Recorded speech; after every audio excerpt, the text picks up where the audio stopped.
You need guns on me for it to be a Mexican standoff. You got guns on us. You decide to shoot, we're dead. Up top, they got grenades. They drop them down here, you're dead. Fine.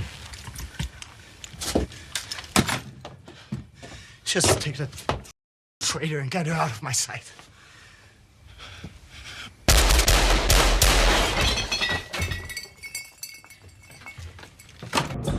Prepare to meet Kali in hell. Oh! Put out a blade!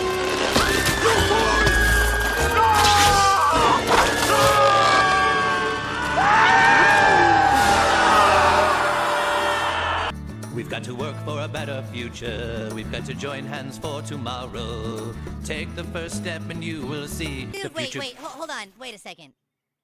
This is gay. This is really gay. Yeah, this is even gayer than all the men getting in a big pile. Okay, sorry, my bad. Everyone back in the pile. Back in the pile, everyone! We're going back to the pile. Jump in! Come on, everybody! We're going back to the pile. Come on.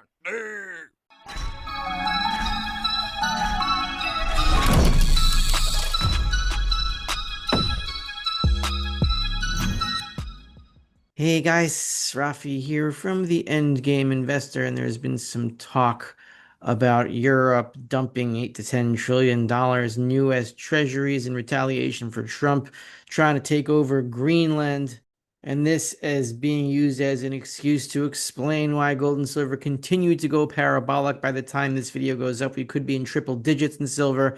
We're already in triple digits in silver in Shanghai, where silver is trading at over $100 an ounce. Can Europe sell $8 to $10 trillion in U.S. treasuries in retaliation for Trump's bellicosity and trying to take over Greenland from the Nookers or whatever they're called? The short answer is no, first of all, because Europe doesn't own them. They're owned by private entities in Europe, and the European government, whatever that even is, can't force sales of those assets. But maybe they can these days, or they can lock people in their houses and they can force them to inject RNA and all the other crap. So why can't they force them to sell treasuries?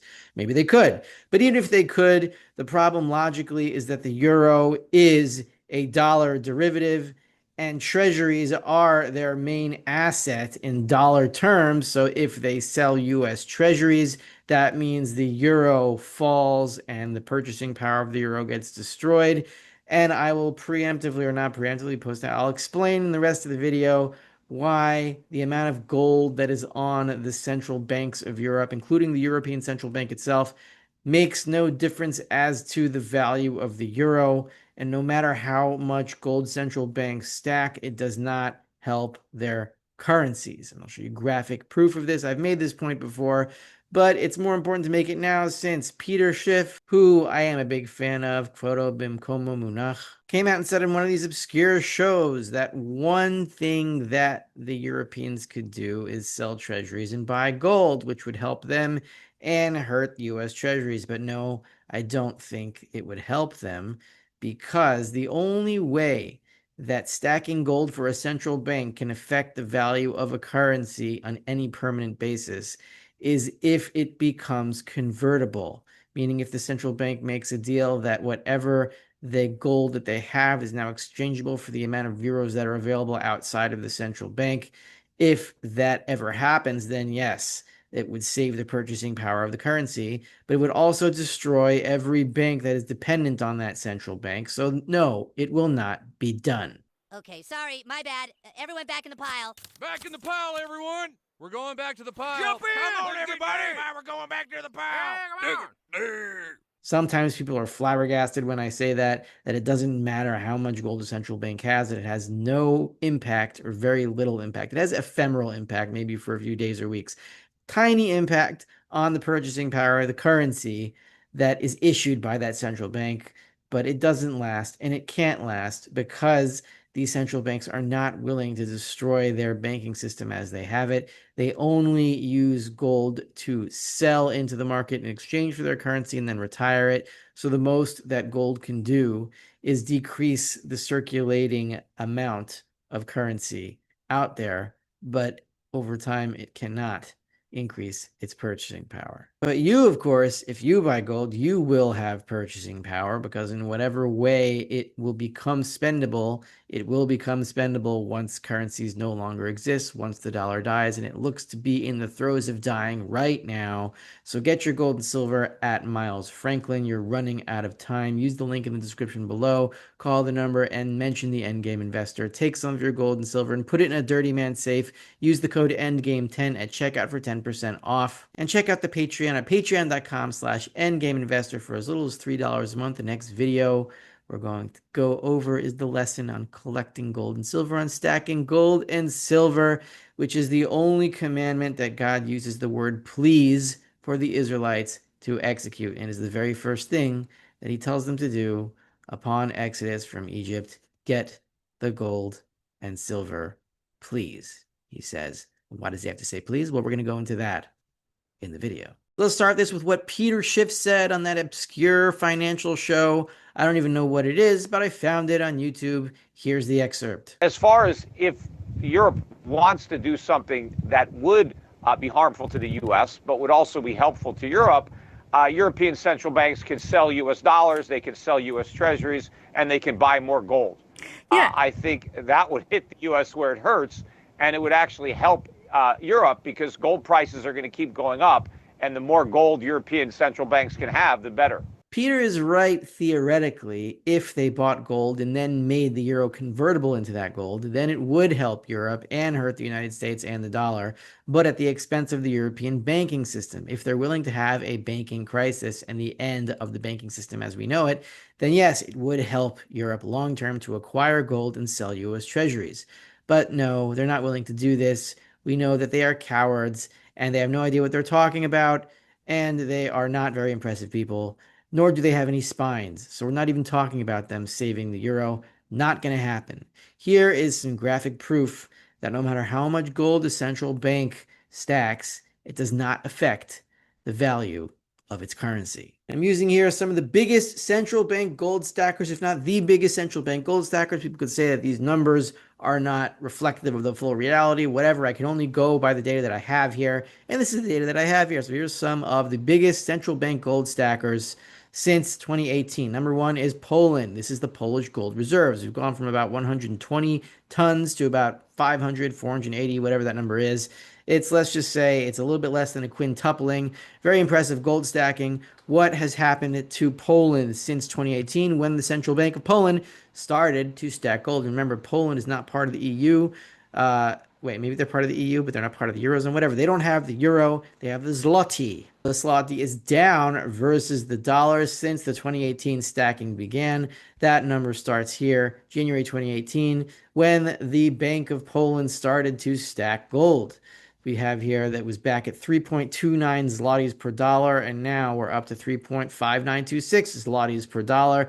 That is a slight weakening of the zloty relative to gold, and this is while gold itself has like either tripled or quadrupled versus the dollar. So the purchasing power of the zloty has seriously declined, even faster against gold than the dollar has, even though the Polish central bank has been stacking much more gold than the U.S. has, because the U.S. central bank, the Federal Reserve, hasn't been stacking any since the 1970s. India gold reserves. India's gold reserves has gone up from, I don't know whatever this number is, let's just call it 100, I'm guessing, to about 850. That's, let's just say it's times eight times increase in the gold reserve for the Indian Central Bank, especially since 2018. We've gone up from about 530 to 840. That's pretty impressive. Very big gold stackers in India. But what has been happening to the Indian rupee? Well, you see here since 2018, this is around where the gold stacking began. We were at about 65, 64 rupees to the dollar. Now at an all-time low, 91 rupees to the dollar, and it continues to weaken. It doesn't matter how much gold the Indian Central Bank stacks, the rupee keeps deteriorating. But that's not the number one example here. The number one example is actually Turkey. Turkey has a hyperinflationary currency that can't buy a damn thing. And the only thing that keeps its economy going is the fact that people use dollars there, because the lira is basically worthless. This is Turkey's gold reserves since 2005. You see here they stacked gold in 2005, and then all of a sudden they sold it all in 2011. And they went back to almost zero, whatever this number is, and they started stacking again in late 2017. And now they're at an all-time high of above 600 tons of gold. Has that done anything for their currency? Absolutely not. It has not. The currency is still hyperinflating. As you can see here, here's the Turkish central bank balance sheet. Turkey is still stuck in its banking system and trying to inflate it into survival, though they're inflating it to death. Once the central bank starts inflating, they cannot stop. This is proof of it. Turkish central bank balance sheet is going vertical and will continue to do so. This is the Turkish lira. Let me move my head a little bit. The Turkish lira has been hyperinflating. The only reason that it hasn't hyperinflated to nothing is that the government or the central bank is putting an artificial brake on the Turkish lira deterioration by capital controls, and that is what's making the currency useless.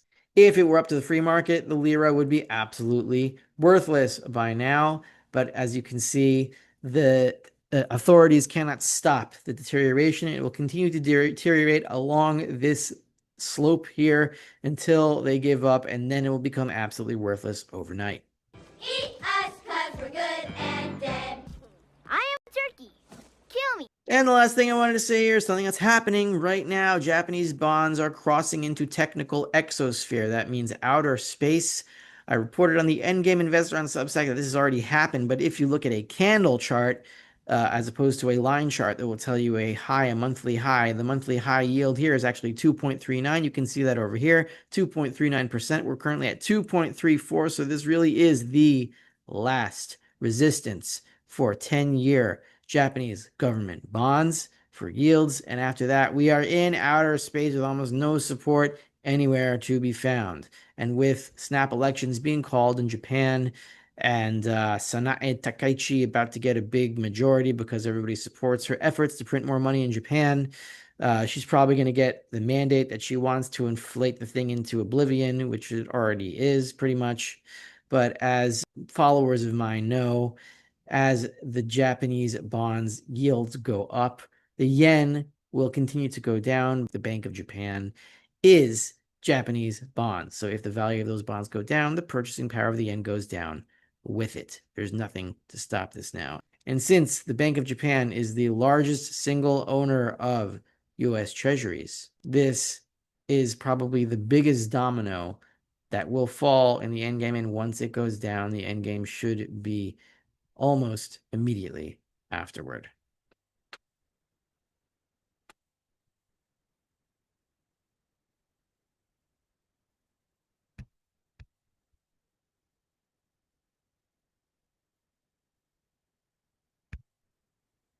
So then what could Europe do to save itself? Not much. It will have to sacrifice its entire banking system, which is what the entire world is going to have to sacrifice come the end game anyway. If they want to do the pain early, they could, but they don't have the character. Neither does the United States, nor does any country on the face of the earth. The entire planet's going to go through the end game together. Authoritarian systems are going to have to break apart, and then it will come down to which civilization has the best preservation of its culture. The cultures that remember what it's like to work and to earn and to be honest and not to steal are the ones that will survive. I'm afraid there aren't many left of those, but there are some. Have a good week, and I'll see you guys soon. We won't stay.